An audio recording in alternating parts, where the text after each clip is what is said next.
Dungdung mi kakabsat kin gagayem ti pamati, naimbag na bigat kada kay amin. Kadatayin apo iti may kadwa a Domingo iti Kwaresma. Kaya't nagpintas apo, tada ito nga Domingo, kaya't nanggigan tayo ti istorya, ti panagbalbaliw ni Apo Jesus, ti langana sa diay bantay. Dahito kaya't mangis pasimudaag, iti umay mapasamak iti biyag ni Apo Jesus. Dahiti ko natay Apo nga makasalakan nga aramid ti pamati tayo. Dahiti jay pagturturungan na amin nga aramidin tayo ti panawin ti Kwaresma. Awan sa bali, dahiti panagsagsagana tayo iti rambak, iti fiesta, iti aramid, makaisalakan kada tayo. Dahito awan sa bali, iti panagtutuok, panagrigat, panakatay, ken panakapagungar ni Apo Jesus. Kausat, nagpintas man nga dahito nga Domingo, tulungan na tayo nga awaten, dagiti salsuludsod ti biyag tayo, nga parnuayan na daytoy na palalo nga panagrigat kendakkel nga panubok gapu iti COVID-19 pandemic. Nga amok nga adu kada kayo ti saludsod wenno kayat yung awaten daytoy nga sitwasyon itagraira nga panagrigat ken napalalo nga panubok. Dakil nga suludsod, kuna tayo, anya kadi ti kapanunutan na Apo Diyos daytoy. Anya kadi ti plano na Apo Diyos daytoy. Ken dumteng iti gundaway nga damagin tayo. Ayaten na tayo kadi na Apo Diyos. Tadaytoy nga graira nga panagrigat ken panagtutuok ket kasla kayat tayo reknaen ti kadda ti Dios kada tayo. Iti umuna may basa, nanggigan tayo, dahito iti istorya ni Abraham. Gani Abraham, nagtulnog ti Dios, ngem sinuot, ken pinadas isunay ti Dios. Anya daytoy, iti dawatin ti Dios, nga idaton na iti kakaisuna nga anak na nga ni Isaac. Makita tayo po ti istorya nga malabit dakkel nga suludsod ni Abraham. No apay nga kasapulan ng idaton ti kakaisunang anak na. Ngem idiingaton na iti buneng tatno ipaay idaton na iti anak na nagpukaw iti anghel. Ket kuna iti anghel ken kuna di mo sagiden wenuranggasan tubeng. Makita kun ngagbuteng ka ti Dios, tadi ka nagkedked amang ted kenkwana, ti kakaisuna nga anak mo. Kapsat ken gagayem no intay kitkitain, iti panubok, iti problema, iti panagriga, panagtutuok, panagsagaba, kagapu iti panubok iti biyag. Kaday iti ket iturong na ti panunot tayo ngagsaludsod. No anya kadi ti kapapanan na daytoy ti panagbiag tayo. Ngem ni Abraham ket ikanat tayo iti pamatulad nga uray ti baet iti panagsaludsod na ngem nagtalek isuna iti pagayatan ti Dios. Ti pamati na ti Dios. Ket natibker ken nauneg. Isugarod nga kunat anghel, makita kon ngagbuteng ka ti Dios, tadi ka nagkidkid amang ted ken kuana ti kakaisuna nga anak mo. Kapsat ken gagayem ko ken Kristo, amutay Apo nga ni Abraham ket may palpalagip garod kada tayo nga hantay kum agkidkid iti plano ti Dios ken dagiti pasama kiti biag tayo. Nga malabit haantay mo awatan pa ilang ita ngagdama gapu apo ta napigpig sa iti awis tirik na ti panakaupay panakapukaw iti namnama. Ngem nga rod, kasapulan nga rod, ngagtalik tayo ti Diyos. Uray no kuna tayo, hantay ammo, noan niya, ti pagturturungan ken pagbanagan na. Ket daytoy, awis nga rod kada tayo, nga ti pamati, ket haan laeng nga agayos, when no itirik na tayo.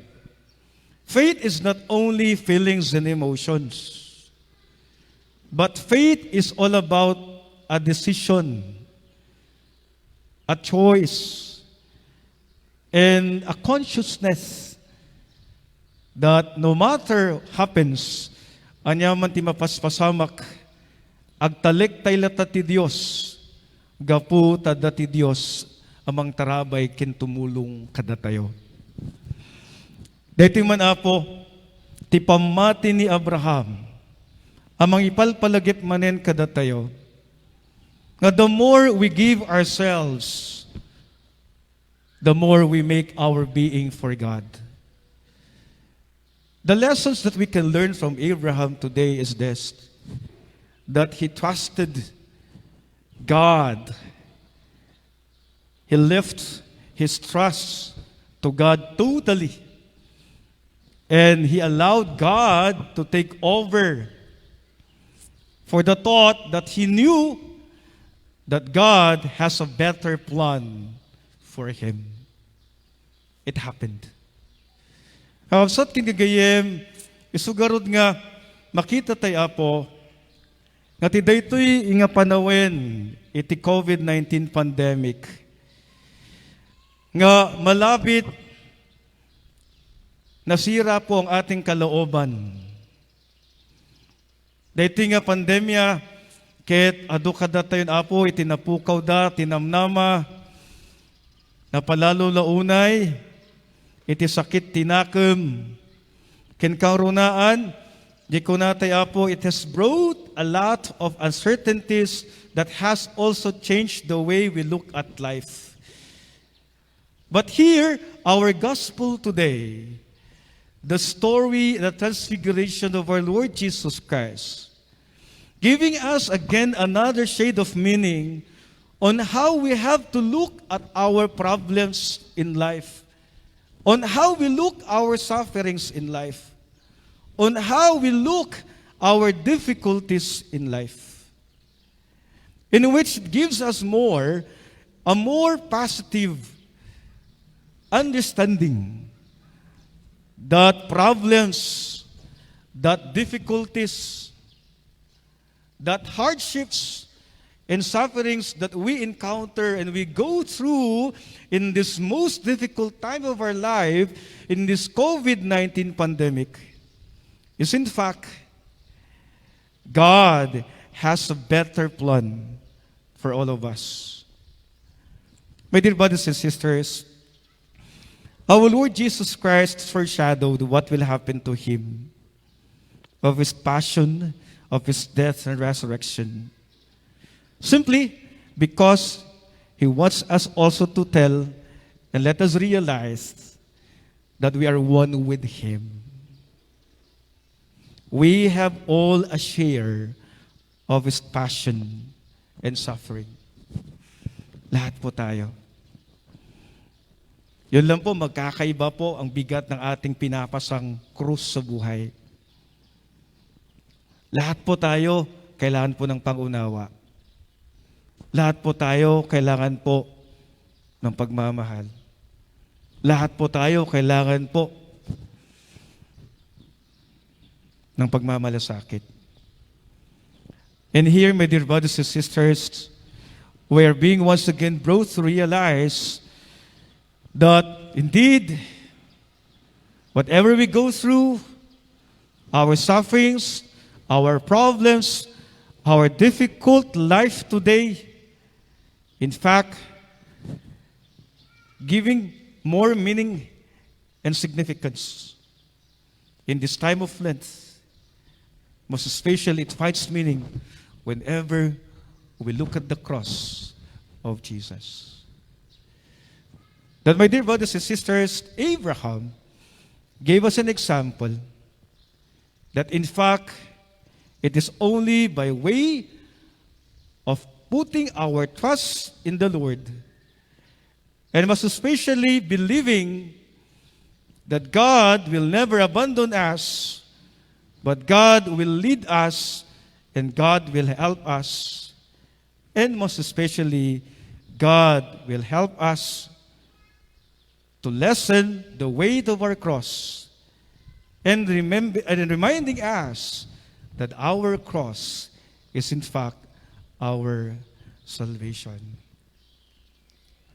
My dear brothers and sisters, nakakagaan po ang ating dalahin at nakakagaan po ang ating mga dinadalang krus at nakakagaan po sa ating kalooban kapag hindi po natin nakakalimutang silayan, itaas ang ating ulo, we raise our head and also say a prayer, and most especially allowing God to lead us, especially in this time of difficult moment of our life. The Transfiguration stories in the second Sunday of Lent will lead us again to realize, after all, that our problems are a great source of blessings and opportunities. Alam po natin, ang pandemya, ang pinakamahirap na pinagdaanan po ng mundo. Ang pandemyang ito ay ito po yung nanira sa magandang plano natin sa buhay. Pero kapag tayo nananalig sa Diyos, sa nagtitiwala sa Diyos, hindi natin titignan na panira ang pandemyang ito. Kundi, ang pandemyang ito ay nagbigay sa atin ng maraming oportunidad sa buhay. Huwag po nating laging titignan na ang krisis o kay napakalaking problema sa buhay po natin ay isang bagay that limit already our life. But I think crisis moment is in fact, it is the best moment of our life. Amen.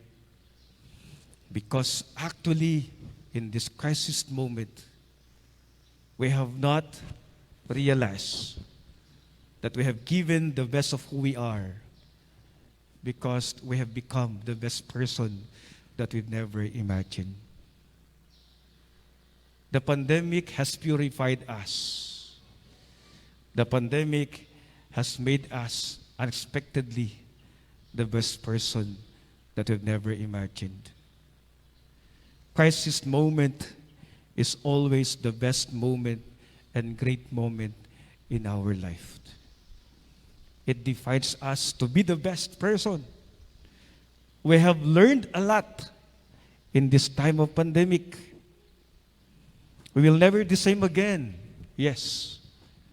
But we have become the best person only when we see the hand of God leading us all through these difficult moments of our life.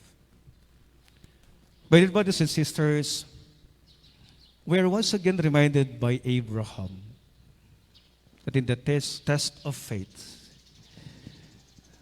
let us always remember that giving up, making a sacrifice, is more making and becoming the best person that we are.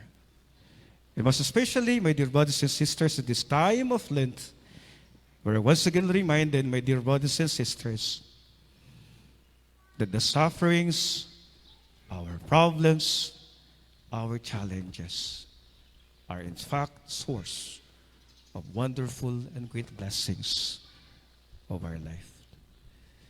Always remember, the greatest problem is actually the greatest blessing in life. Amen.